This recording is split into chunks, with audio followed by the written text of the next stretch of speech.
Assalamualaikum warahmatullahi wabarakatuh. Selamat datang kembali di kuliah Fisika Matematika 3, Departemen Fisika, Fakultas Matematika dan Ilmu Pengetahuan Alam, Universitas Indonesia. Nah, ini kita akan melanjutkan pembahasan ke materi separasi variabel untuk bersama diferensial parsial satu dimensi. Contohnya apa sih? Kita akan bahas dua contoh ya. Kita akan menunjukkan bagaimana cara menyelesaikan bersama diferensial parsial satu dimensi menggunakan separasi variabel untuk dua kasus, yaitu yang pertama adalah persamaan gelombang satu dimensi, yang kedua adalah osilasi harmonis kuantum. Sama-sama persamaan gelombang, tapi kita akan membahas untuk mengilustrasikan ini seperti itu. Yang pertama adalah persamaan gelombang satu dimensi. Kita baca ini adalah persamaan gelombang yang kita dapatkan dari pembahasan sebelumnya, yaitu persamaan gelombang dari getaran tali. Tanya adalah D, persamaannya adalah D kuadrat Y per DX kuadrat, 1 per V kuadrat D kuadrat Y per DT kuadrat. Kita lakukan adalah kita memisahkan Y ini, kita asumsikan sebagai X, fungsinya hanya fungsi X saja dan fungsi T saja ya, jadi X sama T. Dan kita masukkan ke sini, kita masukkan, maka kita dapat satu suku ya, yaitu T-nya keluar, dan di sini X-nya keluar, sedangkan X-nya di sini nyangkut ya, jadi T-nya nyangkut, dan turunannya menjadi turunan biasa. Nah, kalau udah seperti ini, maka kita bisa mencari, kita bagi dengan 1 per xt ya. Jadi seperti ini, D1 per x, D kuadrat x per dx kuadrat, dan 1 per v kuadrat t, D kuadrat t per dt kuadrat. Nah, kemudian dua suku ini karena sama dengan, maka kita bisa di set sama dengan satu konstanta, yaitu min k kuadrat. Kenapa min k kuadrat? Karena seperti kita tahu, kalau fungsi gelombang adalah fungsi harmonis ya, berarti sin atau cos. Supaya periode kita kasih minus ya. Seperti ini. Nah, kita akan setelah melakukan ini, maka kita dapat dua persamaan. Yang pertama adalah persamaan diferensial x saja, yaitu 1 per x. Ini, dan yang kanan adalah persamaan diferensial t saja. Nah, kita selesaikan masing-masing. Intinya x, bentuknya seperti ini, d kuadrat x per dx kuadrat sama dengan plus k kuadrat x sama dengan 0. Maka solusinya adalah a sin kx dan b cos kx. Kemudian T, solusinya adalah C sin KVT plus D cos KVT. Nah, sekarang kita harus membatasi mana aja sih yang relevan. Solusi mana yang relevan itu kita lihat dari mana? Dari syarat batasnya. Seperti yang saya jelaskan di video sebelumnya. Kita harus melihat syarat batasnya. Syarat batasnya yang mana? Yang pertama adalah ujung-ujung tali. Kita lihat kalau dia terikat, maka kita bisa tulis Y0 sama YL harus 0.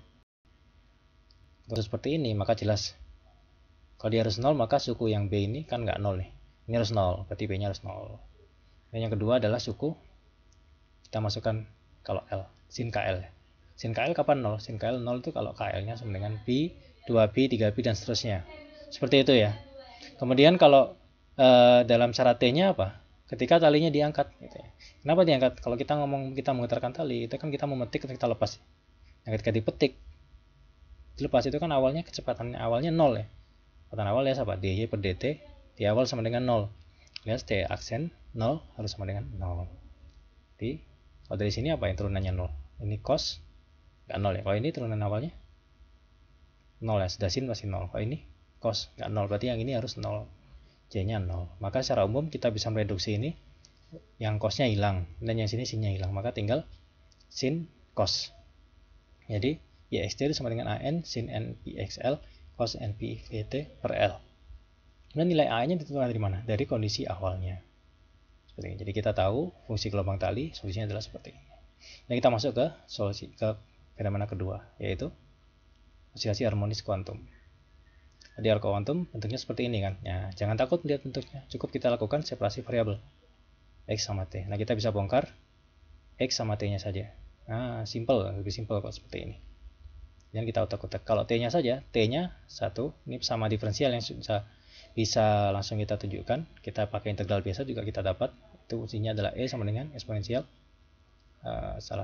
T sama dengan E minus IEH per T. Ini T ya. Fungsinya adalah ini, eksponensial minus IE per H bar T. Kemudian yang berikutnya, yang X-nya saja. Nah, yang ini itu berkaitan dengan persamaan Hermite.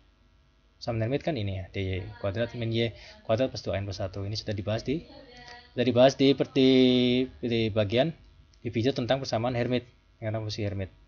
Nah, dari sini dan sini kita bandingkan, kita lihat jelas bahwa energinya harus seperti ini. E sama dengan 2N plus 1 per 2 H bar omega. Seperti ini. Maka dari itu kita bisa tulis solusinya dengan persamaan ini. Xx harus sama dengan min 1 pangkat N eksponensial min alpha kuadrat X kuadrat per 2 Hn alpha X. Seperti ini. Ini solusi umumnya bisa tulis seperti ini. Nah, kadang-kadang AN-nya ini bisa masuk ke sini. Ini kan konstanta doang, bisa kita masukkan ke sini, nggak masalah. Eksponensial min alpha kuadrat X kuadrat per 2 Hn X alpha X eksponensial minus I omega T N plus 1 per setengah. Nah, alpha ini adalah ini akar omega per H bar.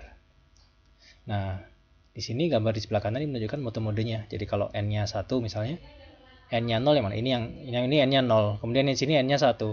Kemudian di sini N-nya 2. Ini N-nya 3. Ini N-nya 4. N-nya 5. Seperti itu. Oke, jadi inilah rangkuman pembahasan kita di bab separasi variabel satu dimensi. Jadi langkah-langkahnya adalah pertama kita asumsikan dulu solusinya. Jadi 2 yang hanya X saja dan T saja. Kemudian kita substitusikan ke fungsi diferensialnya. Kemudian kita bisa dapat 2 fungsi diferensial biasa dengan mengecat konstanta. Karena cuma 1 ya. Kemudian kita bisa tulis nanti menemukan ST-nya dan menulis solusi umumnya seperti ini. Jadi ini rangkuman pembahasan kali ini. Terima kasih atas perhatiannya. Sampai jumpa di video berikutnya. Assalamualaikum warahmatullahi wabarakatuh.